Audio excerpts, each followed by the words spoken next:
At ito ang ating next na unit. Gigamax. Yan, Giga. Walang busina. Check natin. Wala daw power. Yan, nakita tayo. Walang power ang busina. Tuod ako dito, clock spring. Pag nagkataon. Nako. Not working. Check mo natin yung wiring. Sa fuse.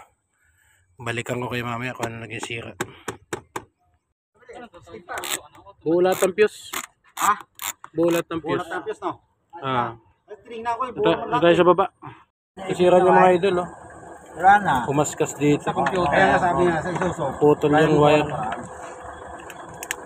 Ganyan ang computer. Ayan. Gas. Oh guys, ito. Pumutok yung mga fuse niya mga idol. Ay fuse. Isang fuse lang pala. Ayan, nabalatan dito. Kasabay yung busina. Ano kartong kailangan, ano?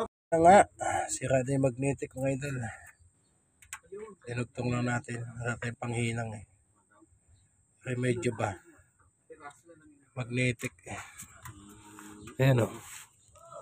Kabago-bago sira. Circuit eh. Oh! Yan, kabit na natin. Testing natin kung lalagatik na. Okay. Okay mga idol, nasalpak na. Start na natin. A few moments later. Okay, testing on time. Kargailan natin yung hangin. Mga 5. Umangat na dyan sa pula, pwede na.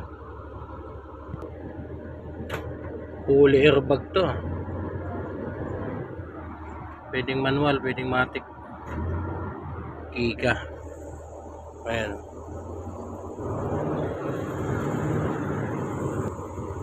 Testing.